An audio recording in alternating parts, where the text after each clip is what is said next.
ഇന്ന് നമ്മുടെ ഇടയിൽ ഒരു 40 വയസ്സാകുമ്പോൾ തന്നെ ഒരുപാട് പേർക്ക് സന്ധിവേദനയോ അല്ലെങ്കിൽ മറ്റ് പല പ്രശ്നങ്ങളോ ആയിട്ട് പേശികൾക്ക് വേദന, മസിൽ ക്രാംസ് തുടങ്ങിയ പ്രശ്നങ്ങളായിട്ട് ഡോക്ടറെ അടുത്ത് പോകാറുണ്ട്.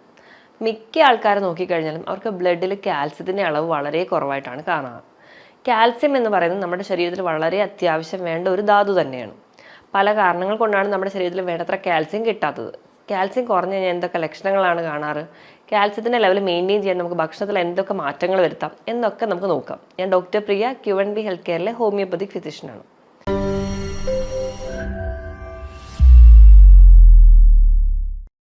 നമ്മുടെ രക്തത്തിൽ നോർമലി വേണ്ട കാൽസ്യത്തിൻ്റെ ലെവൽ എന്ന് പറഞ്ഞാൽ 1 ഡെസിലിറ്റർ രക്തം എടുക്കുകയാണെങ്കിൽ 8.5 മുതൽ ഒരു 10 മില്ലിഗ്രാമെങ്കിലും വേണം. അപ്പം നോർമലി നമ്മുടെ ബ്ലഡിൻ്റെ കാൽസ്യത്തിൻ്റെ ലെവൽ മെയിൻറ്റെയിൻ ചെയ്യാൻ വേണ്ടിയിട്ട് എപ്പോഴും നമ്മൾ കാൽസ്യം സ്റ്റോർ ചെയ്തിരിക്കുന്ന നമ്മുടെ പല്ലുകളിൽ നിന്നോ എല്ലുകളിൽ നിന്നൊക്കെ നമ്മുടെ ശരീരം വലിച്ചെടുത്ത് രക്തത്തിൽ അത് മെയിൻറ്റെയിൻ ചെയ്യാൻ നോക്കും. നമുക്കൊരു ദിവസം വേണ്ട കാൽസ്യത്തിൻ്റെ ലെവൽ എന്ന് പറഞ്ഞാൽ 1000 മില്ലിഗ്രാമാണ്. അപ്പോൾ കാൽസ്യം എന്ന് പറയുന്നത് ഏറ്റവും അധികം ഒരു 99% അത് എല്ലിൻ്റെയും പല്ലിൻ്റെയും ഒക്കെ ആരോഗ്യത്തിന് വേണ്ടിയാണ്. 1% മാത്രമാണ് അത് പേശികളുടെയും അതിൽ മറ്റ് പല പ്രവർത്തനങ്ങൾക്കും ഉപയോഗിക്കുന്നത്. പേശികൾ എന്ന് പറയുമ്പോൾ നമ്മുടെ ശരീരത്തിലെ ഓരോ അവയവങ്ങൾക്കും വേണ്ടി സപ്പോർട്ട് ചെയ്യുന്ന മസിൽസ് ഉണ്ട്. ഇപ്പം ഹൃദയത്തിൻ്റെ പേശികളുടെ ഒരു ആരോഗ്യം മൂലമാണ് നമ്മുടെ ഹാർട്ടിൻ്റെ പമ്പിങ് പ്രോപ്പറായിട്ട് നടക്കുന്നത്. ദഹനം പ്രോപ്പറായിട്ട് നടക്കണമെങ്കിൽ നമ്മുടെ ഡൈജസ്റ്റീവ് സിസ്റ്റം പ്രോപ്പർ അല്ലെ അവിടുത്തെ മസിൽസ് എല്ലാം പ്രോപ്പറായിട്ട് ഫങ്ഷൻ ചെയ്യണം. അപ്പോൾ ഈ പേശികളുടെ എല്ലാം പ്രവർത്തനത്തിന് വേണ്ടതും ഈ പറഞ്ഞ കാൽസ്യം തന്നെയാണ്. അപ്പോൾ കാൽസ്യം കുറയുമ്പോൾ നമുക്ക് പല പല ലക്ഷണങ്ങൾ കാണിക്കാറുണ്ട്. ഇപ്പോൾ നമുക്കറിയാം, നമ്മളെല്ലാവരും ഒരു കുഞ്ഞായിരിക്കുന്ന പ്രായമാണ്. ഒരു 8 മുതൽ ഒരു 20 അല്ലെങ്കിൽ ഒരു 25 വയസ്സ് വരെയാണ് നമ്മുടെ എല്ലുകളും പല്ലുകളും ഒക്കെ ഒരു പൂർണ്ണ വളർച്ചയിലോട്ട് എത്തുന്നത്. ആ ഒരു ടൈമിൽ നമുക്ക് കുറച്ചുകൂടെ അധികം കാൽസ്യം വേണം. ഏകദേശം ഒരു 1300 മില്ലിഗ്രാമെങ്കിലും ഒരു ദിവസം നമുക്ക് വേണം. ഇനി സ്ത്രീകളുടെ പീരീഡ്സിൻ്റെ ഒരു സമയം ഒരുപാട് കാൽസ്യത്തിൻ്റെ യൂസേജ് അവിടെയും വരുന്നുണ്ട്. ആ ഒരു ടൈമിൽ ഏകദേശം ഒരു 1200 മില്ലിഗ്രാം കാൽസ്യമെങ്കിലും സ്ത്രീകൾക്ക് വേണം. ചുരുക്കി പറയുകയാണെങ്കിൽ ഒരു ദിവസം നമ്മുടെ ശരീരത്തിൽ എത്തേണ്ട കാൽസ്യത്തിൻ്റെ ലെവലാണ് 1000 മില്ലിഗ്രാം. അത് പല രീതിയിൽ നമ്മൾ കഴിക്കുന്ന പല ഭക്ഷണത്തിലൂടെയാണ് നമുക്ക് എത്തുന്നത്. പക്ഷേ ഇന്ന് ഒരുപാട് പേർക്ക് നമ്മൾ കാണുകയാണെങ്കിൽ സന്ധിവേദനയായിട്ടോ അല്ലെങ്കിൽ മറ്റ് പല ബുദ്ധിമുട്ടുകളായിട്ട് എത്തുമ്പോഴും നമ്മൾ ബ്ലഡ് കാൽസ്യം ലെവൽ നോക്കിക്കഴിഞ്ഞാൽ അതുപോലെ തന്നെ ബ്ലഡിൽ വൈറ്റമിൻ ഡിയുടെ ലെവൽ നോക്കിക്കഴിഞ്ഞാൽ വളരെ കുറവായിട്ടാണ് കാണുന്നത്. അപ്പോൾ നമ്മൾ ഈ മെഡിസിൻസ് ഒക്കെ കൊടുത്ത് അതിനെ ട്രീറ്റ് ചെയ്യുന്നതിലും ഏറ്റവും ആദ്യം വേണ്ടത് നമ്മുടെ കാൽസ്യം ലെവലൊന്ന് മെയിൻറ്റെയിൻ ചെയ്യാൻ എന്നുള്ളതാണ്. അപ്പോൾ നമുക്ക് എന്തൊക്കെ ലക്ഷണങ്ങളാണ് അല്ലെങ്കിൽ എന്തുകൊണ്ടാണ് ആദ്യം നമുക്ക് കാൽസ്യം കുറയുന്നതെന്ന് നോക്കാം. കാൽസ്യം കുറയാനുള്ള ഏറ്റവും ഒന്നാമത്തെ കാരണം എന്ന് പറഞ്ഞിട്ടുണ്ടെങ്കിൽ നമ്മുടെ ഭക്ഷണ രീതിയാണ്. നമ്മൾ അധികമായിട്ട് ഉപ്പ് ചേർന്ന ഭക്ഷണങ്ങളാണ് കഴിക്കുക. അതായത് കൂടുതലും നമ്മൾ ഹോട്ടൽ ഫുഡുകൾ അല്ലെങ്കിൽ ഒരുപാട് പ്രിസർവേറ്റീവ്സ് ഒക്കെ ആഡ് ചെയ്ത ഫുഡുകൾ. അപ്പം മിക്ക ഭക്ഷണത്തിലും ഭക്ഷണം കേടാവാതിരിക്കുന്ന ഒക്കെ ഭാഗമായിട്ട് ഒരുപാട് ഉപ്പ് ആഡ് ചെയ്യും. അപ്പോൾ ഈ സോഡിയത്തിൻ്റെ ലെവൽ കൂടുന്ന സമയത്ത് നമ്മൾ കാൽസ്യം അടങ്ങിയ ഭക്ഷണങ്ങൾ കഴിച്ചാൽ പോലും വേണ്ട രീതിയിൽ കാൽസ്യത്തിൻ്റെ അബ്സോർപ്ഷൻ നടക്കില്ല.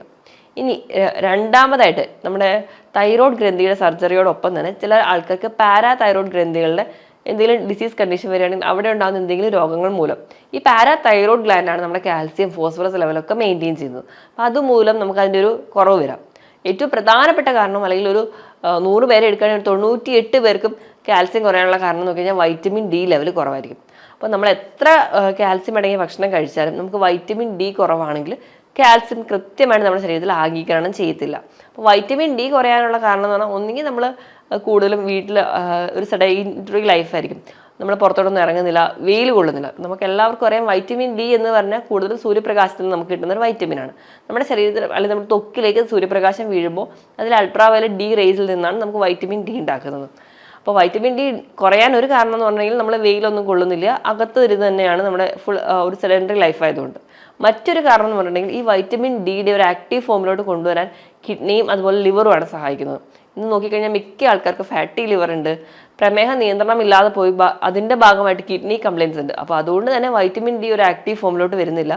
അങ്ങനെ നമുക്ക് കാൽസ്യം കുറയാൻ കാരണമാകും. അപ്പോൾ ഈ പറഞ്ഞ കാരണങ്ങൾ കൊണ്ട് ഒക്കെ നമുക്ക് കാൽസ്യം കുറയുന്നുണ്ട്. ഇനി ഇത് കൂടാതെ തന്നെ IBS പോലെയുള്ള രോഗങ്ങൾ.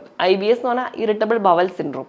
അതായത് നമുക്ക് പെട്ടെന്ന് ഉണ്ടാകുന്ന ടെൻഷൻ കൊണ്ടോ അല്ലെങ്കിൽ ഇവിടെ പുറത്തിറങ്ങാനോ ചില ഇമോഷണൽ സെൻസിറ്റീവ് ആയിട്ടുള്ള കണ്ടീഷൻസിൽ പെട്ടെന്ന് തന്നെ ടോയ്ലറ്റിൽ പോകാൻ തോന്നുക, അല്ലെങ്കിൽ നമ്മൾ ഭക്ഷണം കഴിച്ച ഉടനെ തന്നെ ഒരുപാട് തവണ മോശം പാസ് ചെയ്യാൻ തോന്നുക, ഇങ്ങനത്തെ പ്രശ്നങ്ങളാണ് നമ്മൾ IBS എന്ന് പറയാറ്. അപ്പോൾ ഇങ്ങനെയുള്ള കണ്ടീഷൻ അല്ലെങ്കിൽ സീലിയാക് ഡിസീസ്, അബ്സോർപ്ഷൻ കൃത്യമായി നടക്കാതെ പോകുന്ന സീലിയാക് ഡിസീസ്, ഈ വക കണ്ടീഷനിലും ഒക്കെ നമുക്ക് ആ ഒരു കാൽസ്യത്തിൻ്റെ ലെവൽ കുറയുന്നതായിട്ട് കാണാം. ഇനി ഇതുപോലെ തന്നെ ഈ ഒരു കാൽസ്യത്തിൻ്റെ കുറവ് കൂടുതലും ഈ സ്ത്രീകളിൽ കാണുന്നത് എപ്പോഴും പീരീഡ്സ് നിന്നതിന് ശേഷമാണ്. കാരണം പീരീഡ്സ് നിൽക്കുമ്പോൾ അവരുടെ ശരീരത്തിൽ ഈസ്ട്രോജൻ ഹോർമോൺ കുറയുകയും അതിൻ്റെ ഭാഗമായിട്ട് കാൽസ്യത്തിൻ്റെ അബ്സോർപ്ഷൻ കുറയുന്നതായിട്ടും കാണാറുണ്ട്. അതുകൊണ്ടാണ് പൊതുവേ അമ്മമാർക്ക് കുറച്ച് ഏജ്ഡ് ആകുമ്പോഴത്തേക്കും പെട്ടെന്ന് ഒരു വീഴ്ചയിൽ തന്നെ എല്ല് പെട്ടെന്ന് പൊട്ടിപ്പോവുക, അല്ലെങ്കിൽ ചെറിയൊരു വീഴ്ചയാണ് ഇപ്പോൾ ബാത്റൂമിലൊന്നും തെന്നി വീണാലും കൈൻ്റെ കുഴ പൊട്ടിപ്പോവുക, അല്ലെങ്കിൽ ഡിസ്കിന് കംപ്ലയിൻറ്റ് വരിക, ഇങ്ങനത്തെ പ്രശ്നങ്ങളൊക്കെ ഉണ്ടാവാൻ കാരണം എന്ന് പറഞ്ഞാൽ ഈ കാൽസ്യത്തിൻ്റെ ഒരു അഭാവം മൂലമാണ്. ഇതുകൂടാതെ തന്നെ പുകവലി അല്ലെങ്കിൽ മദ്യപാനം പോലെയുള്ള ശീലങ്ങൾ ഉണ്ടെങ്കിൽ നമുക്ക് വേണ്ട ന്യൂട്രിയൻസ് ഒന്നും നമ്മുടെ ശരീരത്തിൽ അബ്സോർബ് ചെയ്ത് കിട്ടത്തില്ല. അതിൻ്റെ ഭാഗമായിട്ട് നമുക്ക് കുറയാൻ ചാൻസ് ഉണ്ട്. ഈ പറഞ്ഞ കാരണങ്ങൾ കൊണ്ടാണ് പ്രധാനമായിട്ടും കാൽസ്യം നമുക്ക് ശരീരത്തിൽ എത്താതെ പോകുന്നത്. ഇതോടൊപ്പം തന്നെ നമ്മൾ കഴിക്കുന്ന ഭക്ഷണം അത്ര ഹെൽത്തി അല്ല. നമ്മൾ ഒരുപാട് കാർബണേറ്റഡ് ഡ്രിങ്ക്സ് ആണ്, അല്ലെങ്കിൽ കഫീനോ അല്ലെങ്കിൽ കോള പോലെയുള്ള ഡ്രിങ്ക്സ് ഒക്കെ ഉപയോഗിക്കുന്നുണ്ടെങ്കിൽ ആ കാൽസ്യത്തിൻ്റെ അബ്സോർപ്ഷൻ കൃത്യമായി കിട്ടത്തില്ല. അപ്പോൾ ഇതൊക്കെ കൊണ്ട് നമുക്ക് ശരീരത്തിൽ കാൽസ്യത്തിൻ്റെ ലെവൽ കുറയുന്നുണ്ട്. അപ്പോൾ ഇങ്ങനെ കാൽസ്യത്തിൻ്റെ ലെവൽ കുറയുന്ന സമയത്ത് നമുക്ക് എന്തൊക്കെ മാറ്റങ്ങളാണ് വരുത്തുന്നത് നോക്കാം. കാൽസ്യത്തിൻ്റെ ലെവൽ എപ്പോഴും കുറഞ്ഞു കഴിഞ്ഞാൽ ഞാൻ പറഞ്ഞായിരുന്നു 99% എല്ലിനും പല്ലിനുമാണ്, ബാക്കി 1% മാത്രമേ മറ്റ് അവയവങ്ങൾക്ക് ഉപയോഗിക്കുന്നുള്ളൂ.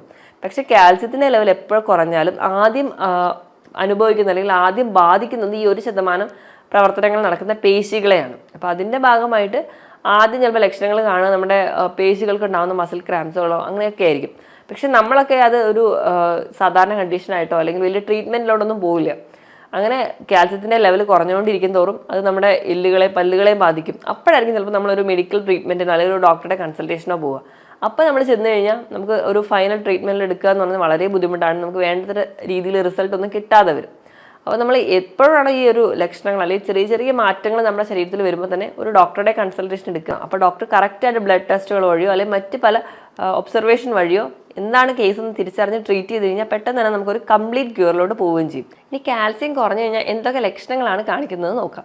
ഏറ്റവും ആദ്യം നോക്കുകയാണെങ്കിൽ നമ്മൾ കുട്ടികളുടെ കേസ് എടുക്കുകയാണെങ്കിൽ കുട്ടികൾ പൊതുവേ പറയാറുണ്ട്, സ്കൂളിലൊക്കെ പോയി വൈകുന്നേരം വീട്ടിൽ തിരിച്ചെത്തി കഴിഞ്ഞാൽ കാൽമുട്ടിൻ്റെ മുകളിലായിട്ട് അവർക്ക് ഭയങ്കര കാല് വേദന, കാല് കഴപ്പ്. പഠിക്കാനൊക്കെ ഇരിക്കുമ്പോൾ നമ്മൾ കരുതും പഠിക്കാനുള്ള മടി കൊണ്ടാണ് അവർ പറയുന്നത്. ചിലപ്പോൾ അവർക്ക് കാൽസ്യം ലെവൽ കുറയുന്നത് കൊണ്ടോ അല്ലെങ്കിൽ കാൽസ്യത്തിൻ്റെ ഒരു കുറവ് മൂലമായിരിക്കും അവർക്ക് കാലിന് വേദന അല്ലെങ്കിൽ കാല് കഴപ്പ് പോലെയുള്ള ബുദ്ധിമുട്ടുകളൊക്കെ പറയുന്നത്. ഈ മുതിർന്നവരുടെ കേസ് എടുക്കുമ്പോൾ തന്നെ അവർക്കും ഈ പറഞ്ഞ രീതിയിൽ കാലിൻ്റെ മുട്ടിന് വേദന, കഴപ്പ് തുടങ്ങിയ പ്രശ്നങ്ങളുണ്ടാവും. ഈ മസിൽസിൻ്റെ ഒരു ക്രാംസ് വളരെ കൂടുതലായിട്ട് കാണാറുണ്ട്. ഇപ്പോൾ രാത്രി കിടക്കുന്ന സമയത്ത് കിടക്കുന്നവരാർക്ക് കുഴപ്പമുണ്ടാവുന്ന ഒരു പകുതി ഉറക്കത്തിനൊരു പകുതി എത്തുമ്പോഴായിരിക്കും പെട്ടെന്ന് മസിലിൽ ഒരു കോച്ചിപ്പിടുത്തുണ്ടാവുക. അവർ കാറിക്കൊണ്ടായിരിക്കും ചിലപ്പോൾ ആ ഒരു ക്രാംസിൻ്റെ വേദന അത്ര കഠിനമായതുകൊണ്ട് തന്നെ അവർ കരച്ചിലൂടെ ആയിരിക്കും ചിലപ്പോൾ എണീക്കുക. അപ്പോൾ എണീറ്റ് അടുത്തിരിക്കുന്ന ഒരാൾ വന്ന് മസാജ് ചെയ്ത് കൊടുത്താൽ മാത്രമേ അവർക്ക് കാൽ അനക്കാൻ പോലും പറ്റുള്ളൂ. അത്ര രീതിയിൽ ഉണ്ടാകുന്ന മസിൽ ക്രാംസ് ഉണ്ടാവാറുണ്ട്. ഉറക്കം ഡിസ്റ്റർബ്ഡ് ആയിരിക്കും. ചില ആൾക്കാരിൽ നിന്ന് പറഞ്ഞാൽ ഉറക്കം കുറവായിട്ട് പറയാറുണ്ട്. ചില ആൾക്കാരെന്ന് പറഞ്ഞാൽ കിടന്നാൽ ഉറക്കം കിട്ടില്ല, അല്ലെങ്കിൽ ഒന്ന് ഉറങ്ങി എണീറ്റാൽ പിന്നെ ഉറക്കം കിട്ടില്ല എന്ന് പറയുന്ന മിക്ക ആൾക്കാർക്കും കാൽസ്യം ലെവൽ കുറവായിരിക്കും. അതുപോലെ തന്നെ മുടി കൊഴിച്ചിൽ, ആ ഒരു കേസിൽ ഇപ്പം മിക്ക ആൾക്കാരും കംപ്ലയിൻറ്റ് ചെയ്യുന്നതാണ് മുടി കൊഴിച്ചിൽ. ഒരുപാട് കാണുന്ന മുടി കൊഴിച്ചിലിൻ്റെ ഒരു പ്രധാന കാരണം എന്ന് പറഞ്ഞാൽ കാൽസ്യം ലെവൽ കുറവാണ്. അപ്പോൾ നമ്മൾ മുടി കൊഴിച്ചിലിനൊക്കെ ഒരുപാട് എക്സ്റ്റേണലി പല ഓയിലോ അല്ലെങ്കിൽ പല ക്രീമൊക്കെ മാറി മാറി ഉപയോഗിക്കുന്നുണ്ടെങ്കിൽ കംപ്ലീറ്റ് റിസൾട്ട് കിട്ടാത്തതിന് ഒരു കാരണം ഇതാണ്. ഇത് കൂടാതെ തന്നെ രക്തക്കുറവ് അല്ലെങ്കിൽ വൈറ്റമിൻ ഡി ലെവൽ കുറഞ്ഞവരിലൊക്കെ ഈ മുടി കൊഴിച്ചിൽ കണ്ടിന്യൂസ് ആയിട്ട് നിൽക്കുന്നത് കാണാം. അപ്പം വിട്ട് മാറാതെ ഇങ്ങനെ മുടി കൊഴിച്ചിലൊക്കെ നിൽക്കുന്നുണ്ടെങ്കിൽ നിങ്ങൾ ഒന്നെങ്കിൽ കാൽസ്യത്തിൻ്റെ ലെവൽ അല്ലെങ്കിൽ അയണിൻ്റെ ലെവൽ അല്ലെങ്കിൽ വൈറ്റമിൻ ഡിയുടെ ബ്ലഡിലുള്ള ലെവലൊന്ന് നോക്കുക. അപ്പം ഈ ഒരു ലെവൽ കുറവാണെങ്കിൽ നമ്മൾ ആദ്യം ഇതിനൊരു സൊല്യൂഷൻ കണ്ടുപിടിക്കുകയാണെങ്കിൽ മറ്റ് എക്സ്റ്റേണൽ ആപ്ലിക്കേഷൻ ഒന്നുമില്ലാതെ മുടി കൊഴിച്ചിൽ നമുക്ക് കംപ്ലീറ്റ് ആയിട്ട് മാറ്റാൻ പറ്റും. ഇതോടൊപ്പം തന്നെ അവർക്ക് ഭയങ്കര കാലുവേദന അല്ലെങ്കിൽ കാലിൻ്റെ മസിലുകൾക്ക് വേദന, ചെറിയ ഒരു മൂവ്മെൻറ്റ് പോലും അവർക്ക് ഭയങ്കര പെയിൻഫുൾ ആയിട്ട് പറയാം. എപ്പോഴും ഭയങ്കര ക്ഷീണമാണ്, ജോലിയൊന്നും ചെയ്യാൻ ഒരു താല്പര്യമില്ല, ഒരു ഉന്മേഷക്കുറവ് പേഷ്യൻസ് പറയും. അതുപോലെ തന്നെ അവരുടെ പല്ലുകൾ പെട്ടെന്ന് അടർന്നു പോരുക അല്ലെങ്കിൽ പല്ലുകൾക്ക് കേടുണ്ടാവുക, പല്ലുകൾ പൊട്ടിപ്പോവുക, ഈ ഒരു കണ്ടീഷൻസ് ഒക്കെ കൂടെ കാണാറുണ്ട്. അതിനോടൊപ്പം തന്നെ അവർ പറയുന്നത് നഖം പെട്ടെന്ന് ഒരു ഡ്രൈ ആയിട്ട് അത് പെട്ടെന്ന് പൊട്ടിപ്പോവുക അല്ലെങ്കിൽ ഒടിഞ്ഞു പോകുന്ന പോലെയുള്ള കാര്യങ്ങൾ കാണിക്കാറുണ്ട്. സ്കിന്നിൻ്റെ കേസ് എടുക്കുകയാണെങ്കിൽ സ്കിന്ന് ഭയങ്കര ഡ്രൈ സ്കിൻ ആവും, സോറിയാസിസ്, എക്സിമ പോലെയുള്ള കണ്ടീഷൻസ് ആയിട്ട് നിൽക്കുന്നതാണ്. നമ്മുടെ ഇമ്മ്യൂണിറ്റിയിൽ തന്നെ ഒരു പരിധി വരെ വൈറ്റമിൻ ഡിയും കാൽസ്യം ഒക്കെ സപ്പോർട്ട് ചെയ്യുന്നുണ്ട്. അതുകൊണ്ട് തന്നെ ഇപ്പോഴും വിട്ടുമാറാതെ നിൽക്കുന്ന ഇൻഫെക്ഷൻസ് ഒക്കെ ഉണ്ടാവുന്നത് ഒക്കെ നമ്മൾ നോക്കുകയാണെങ്കിലും ഒരു പരിധി വരെ കാൽസ്യത്തിൻ്റെ ലെവലും അവർക്ക് വളരെ കുറവായിരിക്കും. അപ്പോൾ ഈ പറഞ്ഞ ലക്ഷണങ്ങളൊക്കെയാണ് കൂടുതലും കാൽസ്യം കുറയുമ്പോൾ നമ്മുടെ ശരീരത്തിൽ കാണാറുള്ളത്. അപ്പോൾ നമുക്ക് നല്ല പോലെ ക്ഷീണമാണ് അല്ലെങ്കിൽ ഈ മുടി കൊഴിച്ചിലൊക്കെ ഉണ്ടെങ്കിൽ നമ്മളൊരു ഡോക്ടറെ കാണിക്കുകയാണ് ഏറ്റവും ആദ്യം തന്നെ വേണ്ടത്. ഈ പറഞ്ഞ ലക്ഷണത്തിനോടൊപ്പം തന്നെ നമുക്ക് ഈ കാൽസ്യം കുറഞ്ഞ ആൾക്കാരിൽ ചില മൂഡ് സ്വിങ്സ് കാണിക്കാറുണ്ട്. അവർക്ക് ഭയങ്കര വിഷാദം അല്ലെങ്കിൽ ഒരു ഡിപ്രഷൻ കണ്ടീഷൻ കാണിക്കാറുണ്ട്. അതുപോലെ തന്നെ ചില സമയത്ത് ഭയങ്കര ഹാപ്പി ആയിരിക്കും, ഉടൻ തന്നെ ഭയങ്കര ദേഷ്യം, സങ്കടം പോലെയുള്ള മൂഡ് സ്വിങ്സ് കൂടുതലായിട്ട് കാണിക്കാറുണ്ട്. ഈ ദേഷ്യമൊക്കെ കൂടുതലായിട്ട് കാണുന്നത് പല ആൾക്കാരിലും കാൽസ്യം ലെവൽ കുറവായിരിക്കും. ഇനി നമ്മൾ കാൽസ്യത്തിൻ്റെ ലെവൽ വളരെ കുറഞ്ഞു പോകുന്ന സമയത്ത് അപസ്മാരം പോലെയുള്ള കണ്ടീഷൻസ് ഉണ്ടാവാനുള്ള ചാൻസും വളരെ കൂടുതലാണ്. ഓസ്റ്റിയോപോറോസിസ് അല്ലെങ്കിൽ എല്ലുകൾ പെട്ടെന്ന് പൊടിഞ്ഞു പോകുന്ന കണ്ടീഷൻസ് ഒക്കെ കൂടുതലായിട്ട് കാണുന്നവരും ഈ കാൽസ്യത്തിൻ്റെ ലെവൽ കുറവായിരിക്കും. അപ്പോൾ ബാത്റൂമിലൊക്കെ തെന്നി വീഴുകയാണെങ്കിലോ അല്ലെങ്കിൽ ഡിസ്കിന് കൂടുതൽ കംപ്ലയിൻ്റ് ഒക്കെ ഉള്ള ആൾക്കാർ നമ്മൾ ആ ഒരു നടുവേദനയ്ക്ക് കുറേ ഓയിലോ അല്ലെങ്കിൽ മസാജോ ചെയ്യുന്നതിന് പകരം കാൽസ്യം ലെവൽ നോക്കേണ്ട അത്യാവശ്യമാണ്. അപ്പോൾ നമ്മൾ ഇങ്ങനത്തെ എന്തെങ്കിലും ബുദ്ധിമുട്ടുണ്ടെങ്കിൽ നമ്മൾ സ്വയം ചികിത്സിക്കാതെ ഒരു ഡോക്ടറുടെ കൺസൾട്ടേഷൻ എടുക്കുക. കൃത്യമായിട്ട് ബ്ലഡ് ചെക്കപ്പിലൂടെ നമ്മൾ ആദ്യം തന്നെ വിടുക. അപ്പോൾ നമുക്ക് നോക്കുമ്പോൾ കാൽസ്യം ലെവൽ കുറവാണെങ്കിൽ നമ്മൾ അത് മെയിൻറ്റെയിൻ ചെയ്യാൻ വേണ്ടി എന്തെങ്കിലും ഫുഡുകൾ പറഞ്ഞു കൊടുക്കുക. അതിനോടൊപ്പം തന്നെ ഇപ്പോൾ അത് വളരെ കുറവാണെങ്കിൽ സപ്ലിമെൻറ്റ്സ് എടുക്കുക. ഞാൻ ആദ്യം പറഞ്ഞതുപോലെ 8.5 മുതൽ 10 ഇടയിലാണ് ബ്ലഡിൽ കാൽസ്യത്തിൻ്റെ ലെവൽ വേണ്ടത്. അപ്പോൾ ആ ഒരു ലെവൽ മെയിൻറ്റെയിൻ ചെയ്യാൻ വേണ്ടിയിട്ട് നമ്മളെ ഭക്ഷണം നിയന്ത്രിക്കുകയാണ് ഏറ്റവും ആദ്യം വേണ്ടത്. അപ്പം ഈ ഒരു കാൽസ്യം എന്ന് പറഞ്ഞു കഴിഞ്ഞാൽ നമ്മൾ കുഞ്ഞു കുട്ടികൾ മുതൽ എത്ര വലിയ ആൾക്കാരാണെങ്കിലും അവർക്കും വളരെ അത്യാവശ്യം വേണ്ടതാണ്. ഇപ്പോൾ ഒരു പ്രഗ്നൻസി കഴിഞ്ഞ ഒരാൾക്ക്, ഒരു ഡെലിവറി കഴിഞ്ഞ ഒരു സ്ത്രീയെ സംബന്ധിച്ചിടത്തോളം കാൽസ്യത്തിൻ്റെ ലെവൽ വളരെ കുറഞ്ഞു പോകാൻ ചാൻസ് കൂടുതലാണ്. കാരണം അവർ പാല് കൊടുക്കുന്ന സമയത്ത് അവരുടെ കാൽസ്യം ലെവൽ വീണ്ടും കുറയാൻ ചാൻസ് ഉള്ളതുകൊണ്ടാണ് ഒരു ഡെലിവറിക്ക് ശേഷം ഒരുപാട് പേരിലും നടുവേദന കംപ്ലയിൻറ്റ് ചെയ്യുന്നത്, മുടി കൊഴിച്ചിലൊക്കെ കംപ്ലയിൻറ്റ് ചെയ്യുന്നത്. അപ്പം അങ്ങനെയുള്ള കേസിലൊക്കെ അവർ കാൽസ്യത്തിൻ്റെ സപ്ലിമെൻറ്റ്സ് ആണ് ഏറ്റവും ആദ്യം എടുക്കേണ്ടത്. അതിനോടൊപ്പം തന്നെ ഫുഡിൽ കുറേ മാറ്റങ്ങൾ വരുത്തുകയും വേണം. ഇപ്പോൾ ഒരു ഫുഡിൽ വരുത്തേണ്ട മാറ്റങ്ങൾ എന്തൊക്കെയാണെന്ന് നമുക്ക് നോക്കാം. അപ്പോൾ നമ്മൾ കാൽസ്യം എന്ന് പറയുമ്പോൾ ഏറ്റവും ആദ്യം പറയാം, ഒരു ദിവസം ഒരു ഗ്ലാസ് പാലും ഒരു മുട്ടയും കഴിച്ചാൽ മതി, പിന്നെ കാൽസ്യം എല്ലാം ആയല്ലോ എന്നാണ് നമ്മുടെ എല്ലാവരും ഒരു ധാരണ. പക്ഷെ നമ്മൾ നോക്കുകയാണെങ്കിൽ നമുക്ക് ഒരു ദിവസം വേണ്ട കാൽസ്യത്തിൻ്റെ ലെവൽ എന്ന് പറഞ്ഞിട്ടുണ്ടെങ്കിൽ 1000 മില്ലിഗ്രാമാണ്. നമ്മൾ ഒരു ഗ്ലാസ് പാല് കുടിച്ചു കഴിഞ്ഞാൽ 100 മില്ലിഗ്രാം മാത്രമേ നമുക്ക് ഒരു കാൽസ്യം നമുക്ക് വേണ്ടത് കിട്ടുള്ളൂ. അപ്പോൾ നമുക്കറിയാം, നമുക്ക് കിട്ടുന്ന പാലിൽ ഒരുപാട് വെള്ളമുണ്ട്, അതുപോലെ തന്നെ പല അഡൾട്രൻസും ആഡ് ചെയ്തതാണ്. അപ്പോൾ നമുക്ക് വേണ്ട രീതിയിലൊന്നും കാൽസ്യം കിട്ടത്തില്ല. അപ്പോൾ നമുക്ക് കൃത്യമായിട്ടൊരു കാൽസ്യം കിട്ടണമെങ്കിൽ ഏകദേശം 1 മുതൽ 1.5 ലിറ്ററോളം നമ്മൾ പാൽ കുടിക്കണം. അത് അത്ര പോസിബിൾ അല്ലാത്തതുകൊണ്ട് അപ്പോൾ കാൽസ്യത്തിന് കിട്ടാൻ വേണ്ടി പാലും മുട്ടയും മാത്രം പോരാ. ഒരു മുട്ട കഴിക്കുകയാണെങ്കിൽ തന്നെ ഒരു മുട്ടയിൽ നിന്ന് ഏകദേശം 50 മില്ലിഗ്രാം മാത്രമേ കാൽസ്യം കിട്ടുള്ളൂ. അപ്പോൾ ദിവസവും ഈ പാലും മുട്ടയും മാത്രം കഴിച്ചുകൊണ്ട് നമുക്ക് വേണ്ട കാൽസ്യം കിട്ടുന്നില്ല. അപ്പോൾ അതിനോടൊപ്പം തന്നെ നമ്മൾ ഇലക്കറികൾ ധാരാളമായി കഴിക്കുകയാണെങ്കിൽ നമുക്ക് വേണ്ട കാൽസ്യം ഒരുവിധമൊക്കെ കിട്ടുന്നുണ്ട്. അപ്പോൾ ഇലക്കറികളുടെ കേസ് എടുക്കുകയാണെങ്കിൽ ഏറ്റവും അധികം കാൽസ്യം അടങ്ങിയിട്ടുള്ളത് അഗസ്ത്യ ചീര, അല്ലെങ്കിൽ അഗസ്ത്യ ചീരയുടെ ഇലയായാലും പൂവായാലും ധാരാളം കാൽസ്യം അടങ്ങിയിട്ടുണ്ട്. നമ്മളൊരു 100 ഗ്രാമാണ് അഗസ്ത്യ ചീര എടുക്കുന്നതെങ്കിൽ അതിൽ ഏകദേശം 1130 മില്ലിഗ്രാമെങ്കിലും കാൽസ്യം അടങ്ങിയിട്ടുണ്ട്. അപ്പം നമുക്ക് വേണ്ട അത്യാവശ്യം കാൽസ്യം കിട്ടുന്നുണ്ട്. ഇനി ഇതുപോലെ തന്നെ നമുക്ക് കറി വെച്ച് കഴിക്കാവുന്നതാണ് പൊന്നാങ്കണ്ണി ചീര, അല്ലെങ്കിൽ സ്വർണ്ണച്ചീര. ഇവയൊക്കെ ധാരാളം കാൽസ്യം അടങ്ങിയിട്ടുണ്ട്. ഇനി നമ്മൾ നോക്കുകയാണെങ്കിൽ നമ്മുടെ നാട്ടിൻപുറത്ത് കാണുന്ന പച്ച ചീര അല്ലെങ്കിൽ ചുവന്ന ചീരയിലൊക്കെ ആണെങ്കിൽ കാൽസ്യം ഉണ്ട്, പക്ഷേ അതിൽ 1% വരെ ഓക്സലേറ്റ് അടങ്ങിയിട്ടുള്ളതുകൊണ്ട് കിഡ്നി സ്റ്റോണൊക്കെ ഉണ്ടാവാനുള്ള ചാൻസ് കൂടുതലായതുകൊണ്ട് നമുക്ക് കുറച്ചും കൂടി ബെറ്റർ എന്ന് പറയുന്നത് മറ്റ് ചീരകളാണ്. അപ്പം അതിൽ നിന്ന് കിട്ടുന്ന കാൽസ്യത്തിൻ്റെ ലെവൽ കുറച്ച് കുറവായിരിക്കും. അപ്പോൾ അതുപോലെ തന്നെ ഇപ്പം നമ്മൾ ഈ ഒരു ചീര അല്ലാതെ തന്നെ നമുക്ക് മുരിങ്ങയിൽ നിന്നും നമുക്ക് കിട്ടാറുണ്ട്. അതുപോലെ തന്നെയാണ് നമ്മുടെ വീട്ടിലൊക്കെ നമ്മൾ കറിവേപ്പില നമ്മൾ ഫുഡിൽ ഉൾപ്പെടുത്തിയാലും നമ്മൾ എടുത്ത് കളയുന്ന ഒന്നാണ്. കറിവേപ്പിലയിൽ ധാരാളം കാൽസ്യം അടങ്ങിയിട്ടുണ്ട്. ഇപ്പോൾ ഏകദേശം ഒരു 100 ഗ്രാം കറിവേപ്പില എടുക്കുകയാണെങ്കിൽ അതിൽ ഏകദേശം 830ഓളം മില്ലിഗ്രാം കാൽസ്യം അടങ്ങിയിട്ടുണ്ട്.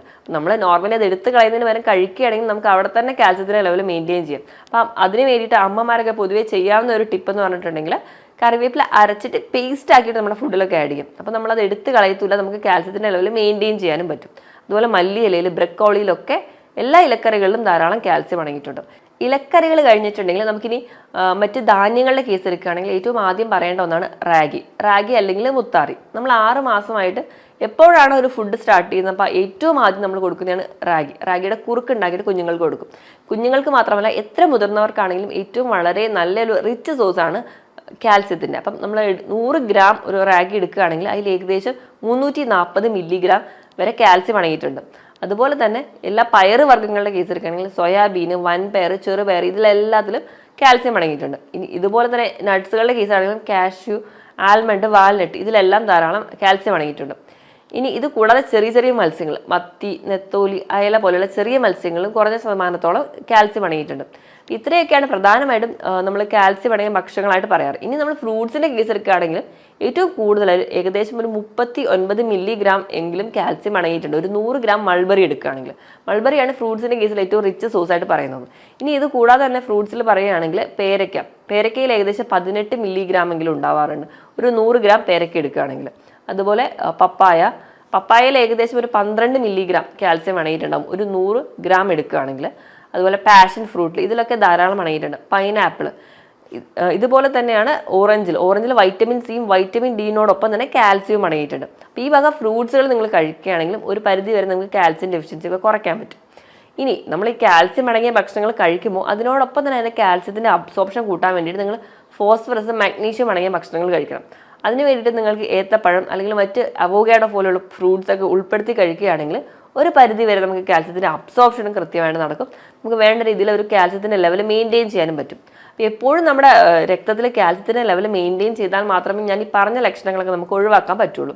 ഇനി നമ്മൾ കൃത്യമായി കാൽസ്യം അടങ്ങിയ ഭക്ഷണങ്ങൾ കഴിക്കുക, അതിനോടൊപ്പം തന്നെ നല്ല രീതിയിൽ വെയിൽ കൊള്ളുക. ഏകദേശം ഒരു 10 മിനിറ്റെങ്കിലും ഒരു ദിവസം ഒരു 10 മണിക്കും 3 മണിക്കും ഇടയിലുള്ള വെയിൽ കൊള്ളുകയാണെങ്കിൽ ഒരു പരിധി വരെ നമുക്ക് വൈറ്റമിൻ ഡിയുടെ ഡെഫിഷ്യൻസി കുറയ്ക്കാം.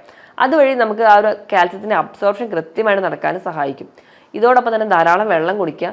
ഒരു 1/2 മുതൽ 3/4 മണിക്കൂറെങ്കിലും ദിവസം വ്യായാമം കൂടി ചെയ്യുകയാണെങ്കിൽ നമ്മുടെ കറക്റ്റായിട്ട് എല്ലാ മെറ്റബോളിസം കറക്റ്റായിട്ട് നടക്കും, കറക്റ്റായിട്ട് ഒരു ബ്ലഡ് സപ്ലൈ ഉണ്ടാവും, നമ്മുടെ മസിൽസ് ഒക്കെ കറക്റ്റായിട്ട് പ്രവർത്തിക്കുകയും ചെയ്യും.